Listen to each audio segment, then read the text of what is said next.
Luz y sal, hermanos.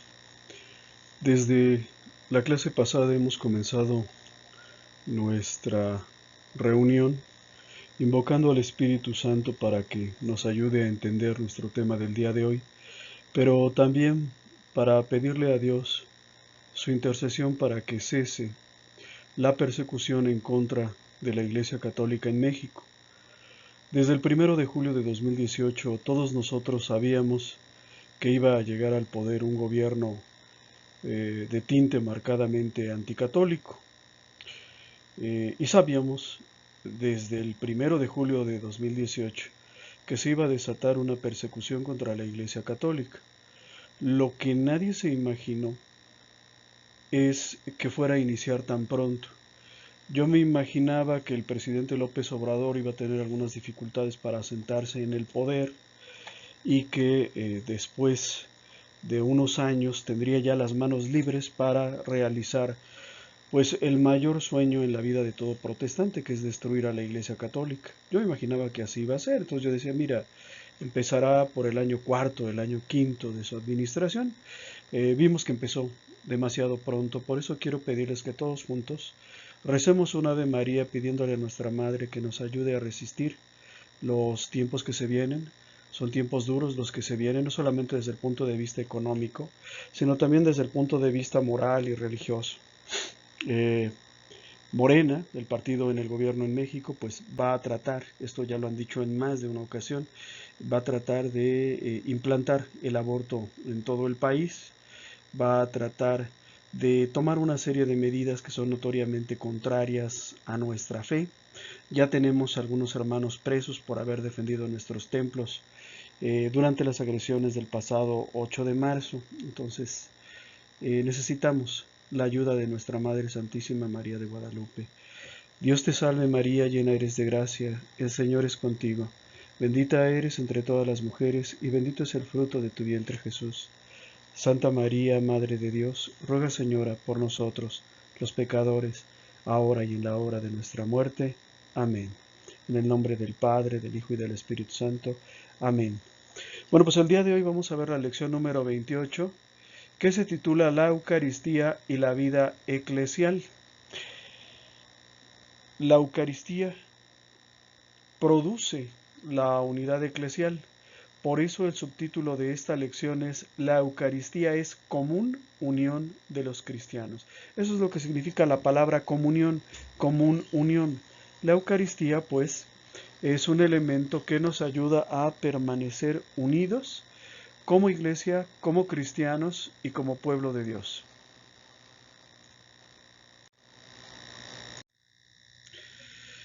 Cuando Jesús comenzó a predicar acerca de la Eucaristía, esto creo que ya lo habíamos comentado, Jesús comenzó a hablar acerca de la Eucaristía poco tiempo después de la multiplicación de los panes. Cuando la gente seguía a Jesús, muchos lo comenzaron a seguir, pero porque querían que les diera el pan que alimenta el cuerpo. En ese momento Jesús comienza a hablarles de la Eucaristía y a decirles, no, no es ese el pan por el que ustedes se tienen que preocupar, sino por el pan bajado del cielo. Es decir, Jesús los invitaba a que lo comieran a Él. El que no come mi carne y bebe mi sangre no tiene vida eterna, dice Jesús. Juan 6:52 nos dice que esto causó gran extrañeza y gran estupor entre los judíos que estaban escuchando a Jesús.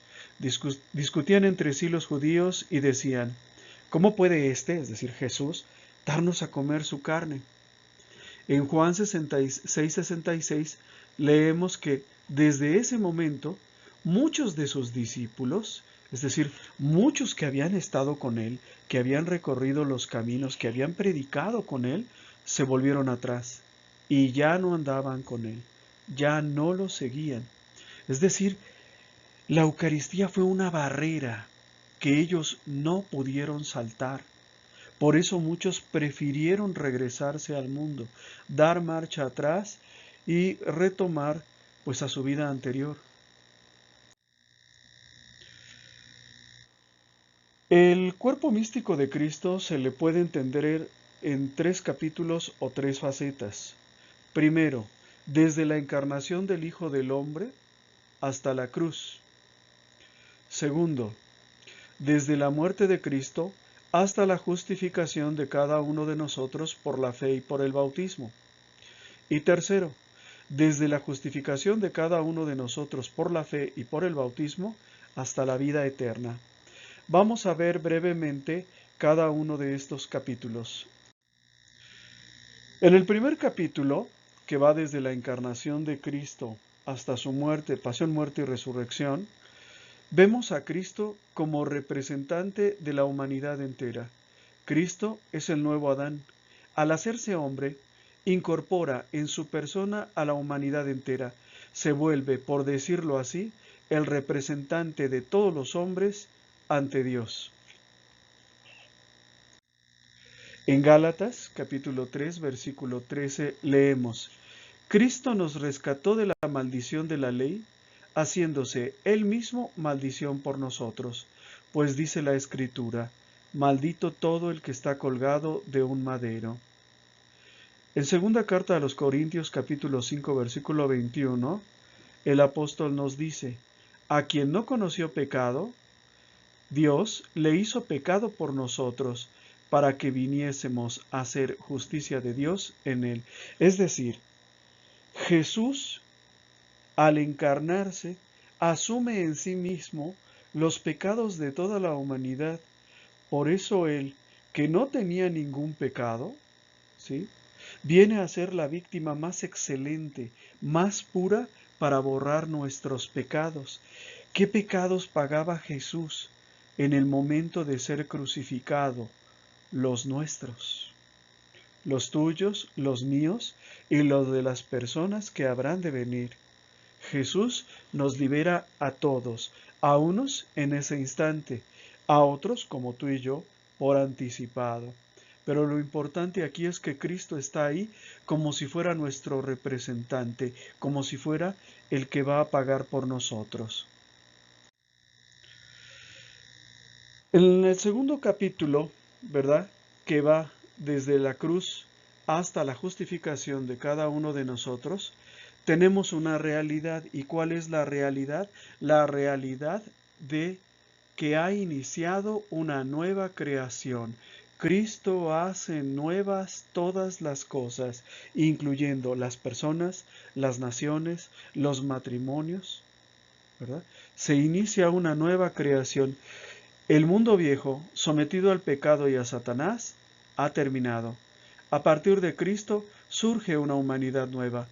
Pero este cambio solo ha afectado a la humanidad de manera potencial. En cada ser humano queda mucho por hacer. Ya comenzó a desmoronarse el reinado del príncipe de este mundo, pero todavía hace falta arrancar a su dominio vastas regiones de la vida social, personal, política, cultural, etc., e incluso vastas regiones geográficas. Hermanos, vivimos una nueva creación. Si estamos en 2020, es porque precisamente la cuenta del tiempo inicia desde el momento en el que Cristo nace y comienza a existir esta nueva creación. Por eso nosotros, los católicos, estamos en el año 2020. Los chinos están en el número 5000 no sé cuánto, los judíos en el número 3000 no sé cuántos. Pero nosotros contamos el tiempo a partir de la encarnación de Cristo, porque este es el comienzo de la nueva creación. Y con Cristo, ¿verdad?, por primera vez el diablo es derrotado. Por primera vez la muerte es derrotada y comienza a surgir una humanidad nueva. Tal vez tú me digas: ¿cuál humanidad nueva? Si yo la veo que sigue siendo igual, si no es que está peor. Si tú vieras la historia de la humanidad durante los últimos 2500 años, te darías cuenta de que ha cambiado mucho la humanidad. Te darías cuenta de que hace 2500 años la violencia, la injusticia eran lo normal en la vida de cada ser humano. Que mataran a tu padre era lo más normal del mundo, le podía pasar a cualquiera, ¿sí? Que tu otro hermano fuese llevado al Coliseo para morir y de esa manera divertir a sus amos romanos era lo más normal del mundo. Que alguien hubiera sido esclavo era lo más normal del mundo. Y al revés, ¿verdad? Que alguien se enfermara y lo llevaran a un hospital, eso no te lo podrían entender en aquella época. Es decir, en verdad hay una nueva humanidad. Por ahí alguien me estaba contando una historia de los primeros años del cristianismo que hablaba de un emperador que estaba en una batalla, ¿verdad? Y el emperador al final de la batalla, ¿verdad? Cuando estaban recogiendo los despojos, cuando estaban recogiendo el botín, saqueando, ¿verdad?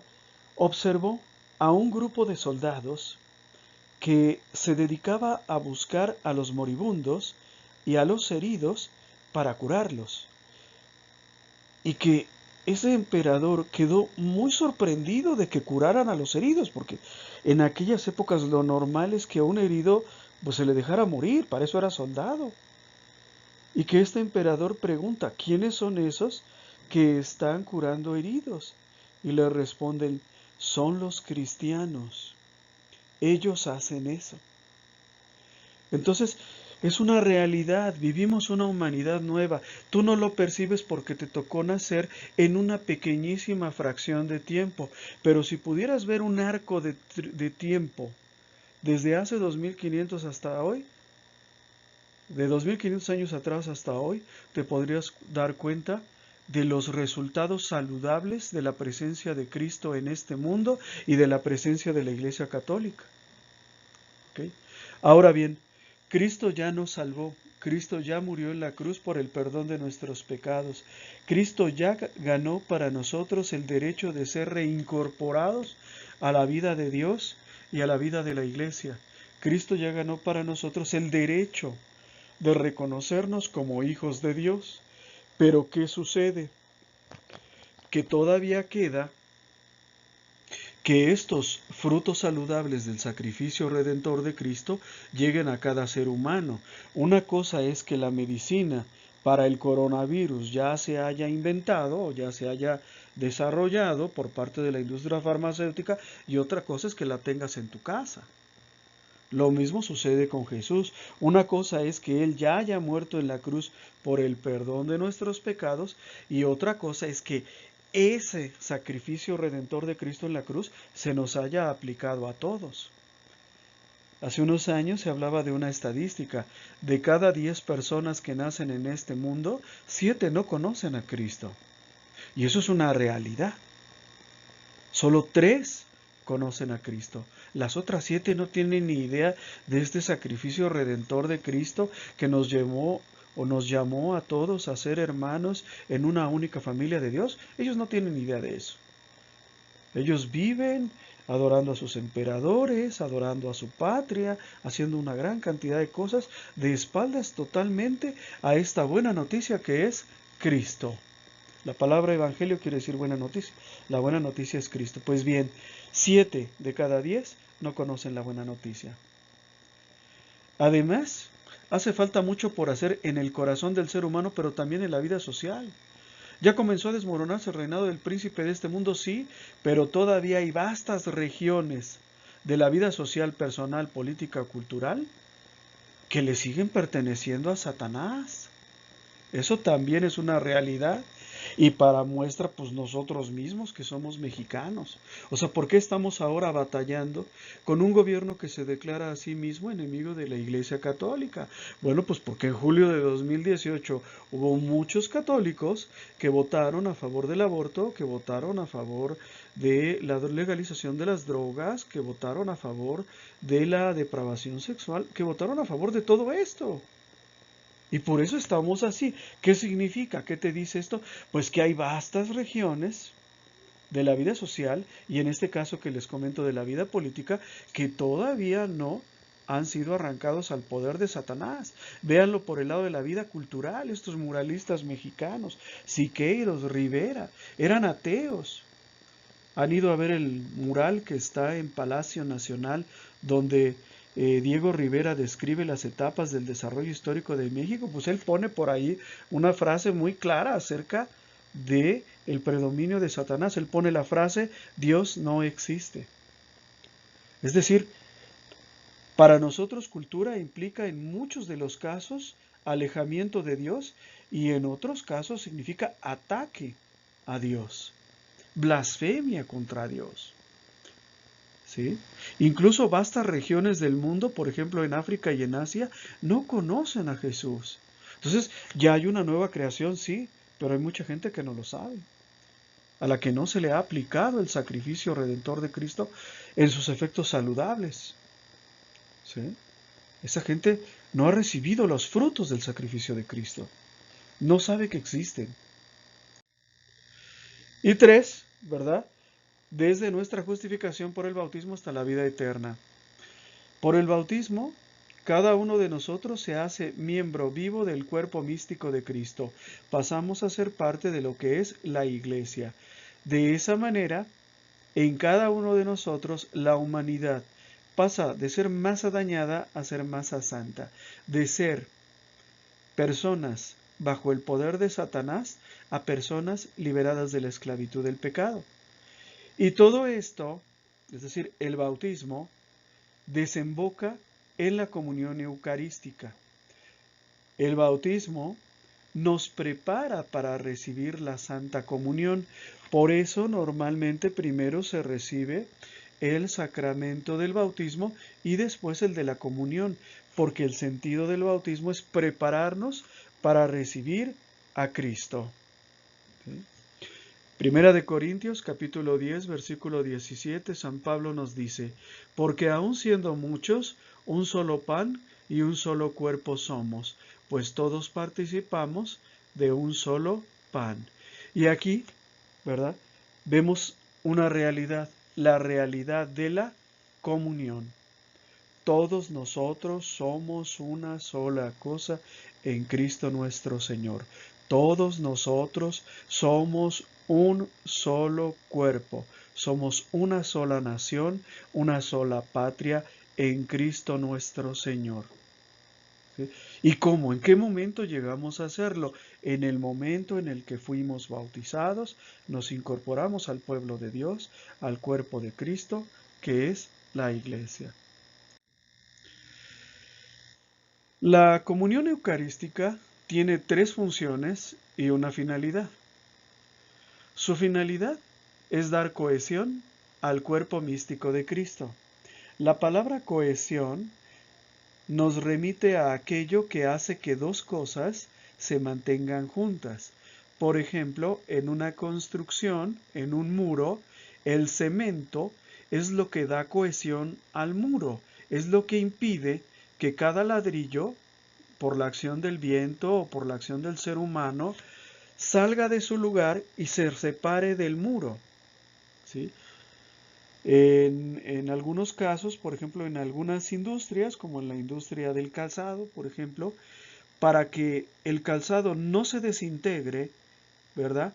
Y queden separados el tacón, la suela del cuero, lo que se hace es utilizar hilo para dar cohesión o pegamento y en algunos casos hasta los dos, ¿verdad? Entonces, lo que da cohesión es lo que hace que la cosa se mantenga junta y la finalidad de la comunión eucarística es que el cuerpo de Cristo se mantenga unidos y no nos desbalaguemos unos por aquí y otros por allá. Esa es la única finalidad o la principal finalidad del cuerpo de Cristo. No es la única, porque también el cuerpo de Cristo habíamos visto la clase pasada que es alimento para el cristiano. ¿Ok? Entonces, pero ahora vamos a ver esta finalidad de la Eucaristía de ser un elemento que provoca la cohesión del cuerpo místico de Cristo. La Eucaristía tiene tres funciones. Primero, la comunión sacrificial.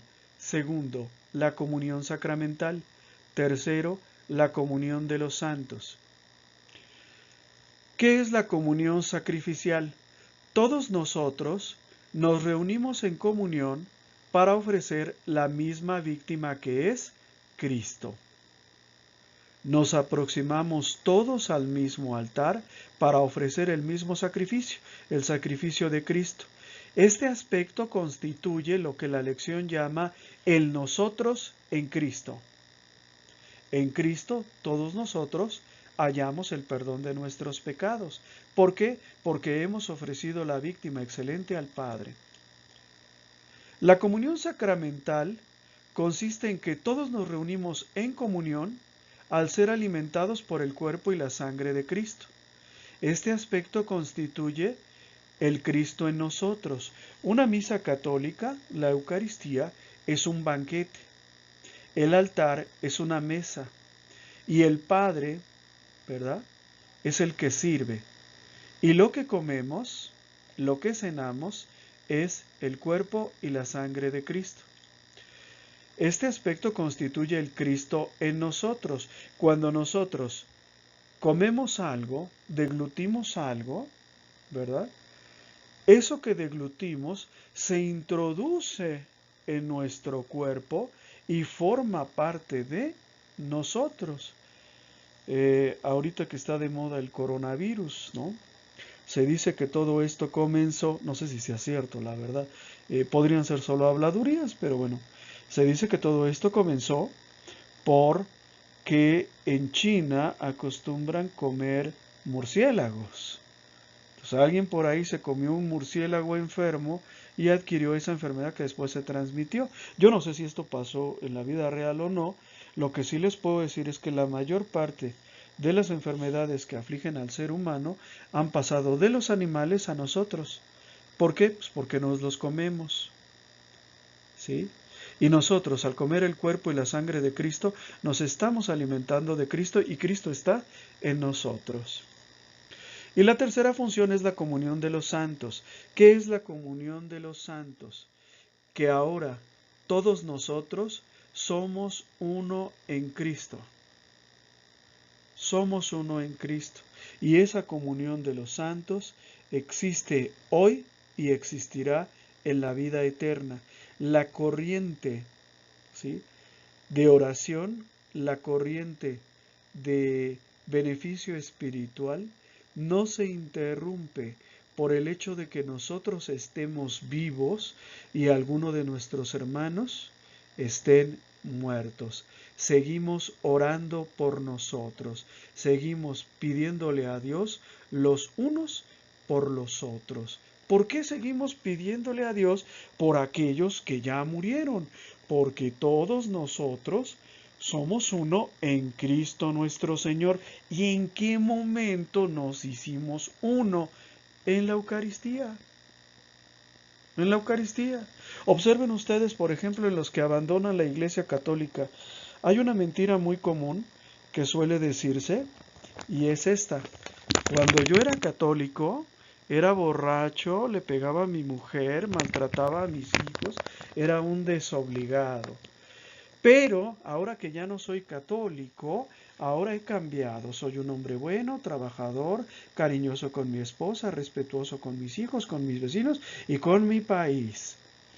La verdad es que esta persona pues nunca fue católica, ¿verdad? Y si ustedes observan en todos aquellos que han abandonado nuestra fe, todos tienen una característica: ninguno comulgaba. Ninguno comulgaba. ¿Sí? Entonces, estas son las tres funciones de la comunión eucarística. Solo para ilustrar, en Colosenses 3:15, San Pablo nos dice: y que la paz de Cristo presida vuestros corazones, pues a ella habéis sido llamados formando un solo cuerpo, y sed agradecidos. Ustedes han sido llamados a vivir la paz de Cristo. Fíjense bien, no dice nada más la paz, dice la paz de Cristo. ¿Por qué? Porque la paz de Cristo es muy diferente a la paz del mundo. Hay paz en el mundo, pero eso no significa que no haya injusticias y que no haya personas dispuestas a ejercer la violencia. ¿Sí? Las injusticias siguen existiendo y las injusticias pues son el preludio de la futura violencia. Entonces, ahorita no tenemos paz, tenemos ausencia de guerra, no paz. Por eso dice la paz de Cristo, la paz que brota de la justicia, que brota del estar en estado de gracia. ¿Sí? A esta han sido llamados ustedes. ¿Cuándo fueron llamados? Cuando fueron bautizados y pasaron a formar un solo cuerpo. No tiene que haber entre nosotros discusiones, envidias, pleitos enconados. No tiene por qué haber eso. Entre nosotros, que somos católicos, tiene que haber paz. Qué triste cuando un católico demanda a otro católico ante la justicia. Qué triste cuando no podemos como hermanos resolver nuestras diferencias. Hemos sido formados en un solo cuerpo, hemos sido elegidos por Cristo, hemos sido distinguidos y llamados a tener el honor de decir que somos cristianos. Por eso San Pablo remata, sean agradecidos, agradezcan que Jesús los salvó, que Jesús los sacó del fango, del pecado en el que estaban hundidos. Agradezcan, agradezcan que son cristianos, agradezcan que no viven como los paganos, agradezcan que no les toca sufrir y llorar como les toca a ellos. Agradezcan. Nosotros estamos en Cristo, pero Cristo está en nosotros y todos nosotros somos uno solo en Cristo Jesús. Esto es, en resumen, lo que nos quiere decir esta parte de la lección. Nosotros en Cristo, Cristo en nosotros y todos nosotros somos uno en Cristo Jesús. Ahora vamos a hablar un poco acerca del pan eucarístico. Pareciera que no tenía ninguna importancia, pero sí. Hermanos, el pan alimenta porque se asimila. Se dice que una cosa se asimila cuando se interioriza de modo tan profundo que se vuelve parte de nosotros. Por ejemplo, muchos de nosotros aprendimos cosas en una época de nuestra vida que las interiorizamos de tal modo que hasta la fecha no las podemos olvidar. Cosas buenas y cosas malas. Hace unos 46 años, yo leía en mi libro de quinto de primaria, el río Nilo nace en unas montañas, corre a lo largo de las regiones desérticas del norte de África y desemboca en el mar Mediterráneo formando un delta. Y yo me lo aprendí, eso fue yo creo que 45, 44 años atrás. ¿Verdad? Es decir, hemos asimilado eso, se ha vuelto parte de nosotros. Los alimentos que comemos se vuelven parte de nosotros. ¿Sí? Ese pan que está fuera de nosotros cuando lo comemos, ahora está adentro. Si está en mal estado, bueno, nos va a hacer daño. Si está en buen estado, pues va a provocar nuestra salud, va a aportar a nuestro cuerpo los nutrientes necesarios para poder continuar con nuestras vidas. Ahora bien, siempre sucede una cosa, lo superior asimila lo inferior. Esto es un principio básico de la alimentación humana. Lo superior asimila a lo inferior. Hoy por la tarde mi esposa nos hizo favor de prepararnos, a mí y a mis hijos, un delicioso caldito de pollo. Yo me comí mi caldo de pollo, pero el pollo no me comió a mí, yo me lo comí a él. Yo no pasé a formar parte del pollo. El pollo pasó a formar parte de mí. Es decir, normalmente lo que comemos se vuelve parte de nosotros, se incorpora a nuestro cuerpo. Y digo normalmente porque en el caso de la Eucaristía esto no pasa así.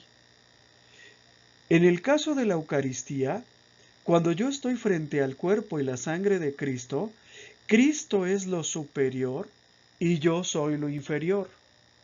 ¿Sí? Si como habíamos dicho lo superior asimila lo inferior, entonces cuando comemos la Eucaristía no es que Cristo pase a formar parte de nosotros, sino que somos nosotros los que quedamos convertidos en parte del cuerpo de Cristo. ¿Por qué? Porque lo superior asimila lo inferior y lo superior aquí es Cristo. En 1 Corintios capítulo 10, San Pablo dice: La copa de bendición que bendecimos, ¿no es acaso comunión con la sangre de Cristo? Y el pan que partimos, ¿no es comunión con el cuerpo de Cristo? Es decir, en la Sagrada Eucaristía, la copa que bebemos es la sangre de Cristo y el pan que comemos es el cuerpo de Cristo. Y al comerlo, nosotros nos incorporamos a Cristo, no Cristo a nosotros. Entonces, fíjense bien, el pan eucarístico tiene la virtud de transformarnos a nosotros en Cristo, de hacer de nosotros otros Cristos, de provocar la unidad del cuerpo de Cristo. Me he topado en mis andanzas por las redes sociales a muchas personas que dicen, no, eso de la Eucaristía es un invento diabólico de la Iglesia Católica, ni siquiera se menciona en la Biblia. Claro que se menciona en la Biblia. Cuando San Pablo habla del pan y del vino, está hablando de la Eucaristía. ¿Sí? Incluso los primeros cristianos celebraban la Eucaristía y reconocían este poder de la Eucaristía para propiciar la unidad de los cristianos, para provocar la unidad de los cristianos. San Irineo, ¿verdad?, que vivió entre 130 y 202 después de Cristo, dice, nuestra carne se nutre de la sangre y del cuerpo de Cristo y es miembro suyo. San Cirilo de Jerusalén, ¿verdad?, muerto en 386, nos dice, en la figura del pan se te da el cuerpo y en la figura del vino se te da la sangre, para que al recibir tú el cuerpo y la sangre de Cristo seas hecho concorporal del mismo cuerpo y consanguíneo de la misma sangre de Cristo. ¿Verdad? Y San Agustín, ya para el año 430, decía, la Eucaristía es nuestro pan de cada día, para que restaurados en el cuerpo de Cristo, hechos miembros suyos, seamos lo que recibimos. ¿Qué recibimos en la Eucaristía? A Cristo. ¿Y qué es lo que vamos a hacer? Cristo. Si lo recibieron bien, dice San Agustín, son lo que recibieron. Si lo recibieron con la debida disposición. ¿Se acuerdan que la semana pasada hablábamos de la disposición que se necesita para recibir la Eucaristía? Decíamos que es necesario estar en estado de gracia, es decir, conscientes de que no hemos cometido ningún pecado mortal del cual no nos hayamos arrepentido y lo hayamos confesado. Hablamos también del ayuno eucarístico. Entonces dice San Pablo, si lo recibieron bien, si lo recibieron como es debido, son lo que recibieron. ¿Por qué comulgamos si no somos Cristo? Pues porque no lo recibimos quizás con la debida disposición. Pero en conclusión, podemos decir que nos hacemos uno con Cristo por medio de la Eucaristía. Ahora vamos a hablar un poco acerca de la tradición cristiana de la unidad del cuerpo místico de Cristo por la Sagrada Eucaristía. La tradición cristiana descubre en el pan un hermoso simbolismo que explica por qué el pan eucarístico es principio y vínculo de unidad en el cuerpo de Cristo. El pan eucarístico es principio de unidad. San Agustín nos dice, o nos hace ver, en la figura del pan la imagen de la unión. Y dice San Agustín, ¿acaso el pan aquel fue fabricado de un grano? ¿No eran muchos granos de trigo? Pero antes de que llegaran a ser pan, estaban separados. Por el agua fueron unidos después de una molienda. Si no es molido el trigo, y por el agua comprimido, nunca llegará a esta forma que llamamos pan. Y eso es lo que recibisteis. Así pues, tal como visteis que es uno solo, hoy lo que recibisteis, así también sed uno solo vosotros. Esto lo dice San Agustín a finales del siglo IV. Y más adelante dice, si pues vosotros sois el cuerpo de Cristo y sus miembros, vuestro misterio fue puesto en la mesa del Señor. Recibisteis vuestro misterio, ¿por qué en el pan? Nada de nosotros añadamos. Oigamos al apóstol cuando de este sacramento habla, se refiere a San Pablo, que nos dice, un pan un cuerpo, somos muchos. Entended y alegraos, dice San Agustín. La unidad, la verdad, la caridad. Un pan. ¿Quién es ese un pan? Muchos son un cuerpo. Recordad que el pan no se hace de un grano, sino de muchos. La Didache fue el primer catecismo de la Iglesia Católica. Algunos historiadores dicen que este catecismo, este documento, debió haber sido escrito hacia el año 65. En cualquier caso, aunque no fuera el año 65, lo cierto es que fue en el primer siglo del cristianismo. Pues bien, en la Didache leemos: así como el pan estaba fraccionado, disperso sobre los montes, y recogido fue hecho uno, así tu iglesia será colectada de los confines de la tierra en tu reino. Es decir, nos compara a nosotros con los granos de trigo que antes estaban dispersos, fueron reunidos por Cristo, fueron molidos por el martirio, por la persecución, y convertidos todos en un solo pan. Yo a veces, por ejemplo, cuando estoy dando catequesis a mis hermanos, les pregunto: si Cristo nunca hubiera existido, ¿tú crees que tú y yo nos hubiéramos conocido alguna vez?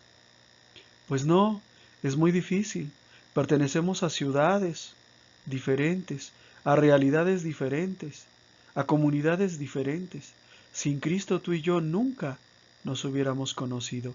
Cristo nos reunió e hizo de nosotros un solo pan. En la anáfora de Serapión leemos: como este pan estaba disperso sobre los montes y recogido fue hecho uno, así recoge a tu santa iglesia de entre todos los pueblos y toda la tierra, y toda ciudad y villa y casa, y vuélvela una iglesia viva y católica.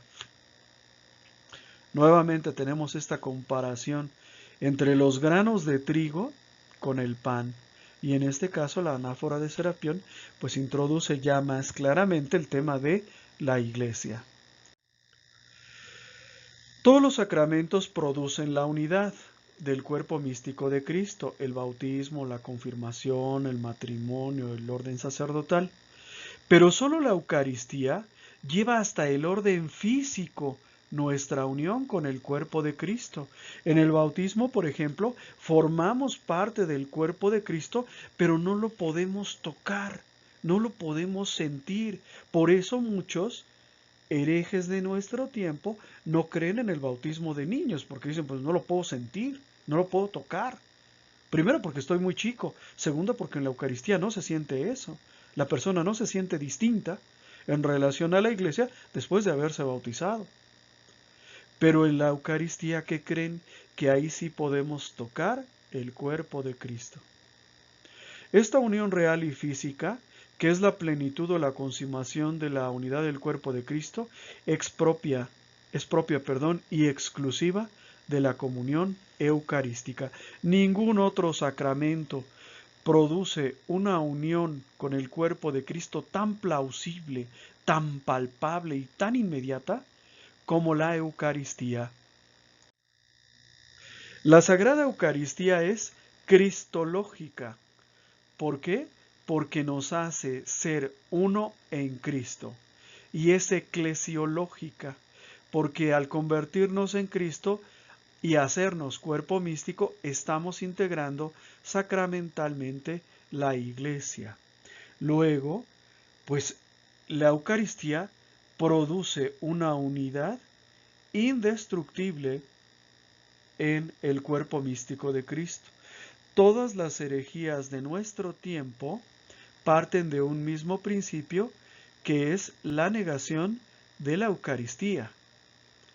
Por eso la unidad pues simplemente no se da, antes y al contrario, el cuerpo místico de Cristo, tristemente debo decirles, que continúa desgarrándose, y todos los días son creadas nuevas sectas que dicen ser la verdadera iglesia de Cristo. Entonces, la Eucaristía tiene un significado cristológico y eclesiológico, no solamente eclesiológico, sino también cristológico. Cristológico porque nos hace ser a ti y a mí uno en Cristo. Y eclesiológico porque cuando nos unimos a Cristo de tal modo, nos unimos también entre nosotros.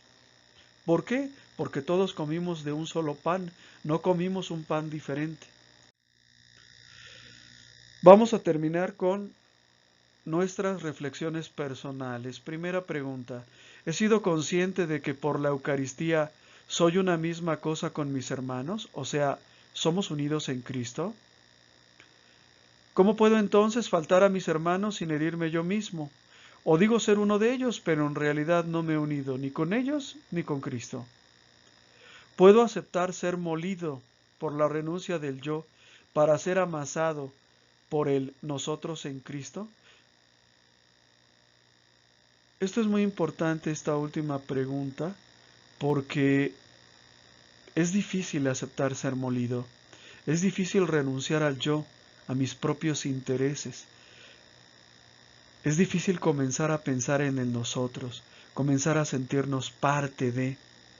Observen ustedes, hermanos, que cuando no estábamos evangelizados, no nos sentíamos parte de la iglesia. A mí, por ejemplo, yo se los digo sinceramente, cuando yo veo que las chicas feministas atacan un templo católico, cuando veo que agreden a mis hermanos, los escupen, los golpean, yo siento en carne propia esos golpes, ¿sí? Pero antes de mi conversión, yo no sentía nada. Para mí era una riña callejera como cualquier otra riña callejera. Para mí que alguien ofendiera a mi iglesia o a la iglesia católica, pues yo decía, ofenden a la iglesia, pero no a mí. Y ahora no. Ahora soy consciente de que cuando ofenden a la iglesia, ofenden a Cristo. Y que cuando ofenden a Cristo, me ofenden a mí. ¿Sí? Entonces, hay que tener conciencia de nuestra unidad. Vamos a terminar nuestra clase haciendo todos juntos nuestra resolución. Nos ponemos de pie y decimos: duro es, Señor, fundirme a los demás, renunciando a lo mío que es barrera, pero por tu amor y con tu gracia lo haré. Así sea. Muchas gracias, hermanos. Que Dios los bendiga. Les pido su oración también por nuestro hermano Hugo Romero, de la parroquia de Nuestra Señora de Guadalupe, de la Guadalupana, ¿verdad? Que su mamá falleció. Hagan oración por la señora Claudia Santos Palacios, por favor. Y oración por México para que cese esta persecución en contra de la Iglesia Católica. Muchas gracias, que Dios los bendiga, en el nombre del Padre, del Hijo y del Espíritu Santo. Amén. Muchas gracias por tu atención, esperamos que este video haya sido de tu agrado. Nuestro trabajo se mantiene gracias a las aportaciones de amigos y benefactores. Si nace de tu corazón hacer alguna aportación y tienes posibilidad de hacerlo, aquí te dejo mis datos bancarios. Si no puedes hacer alguna aportación, con una oración es más que suficiente. Que Dios te bendiga y muchas gracias.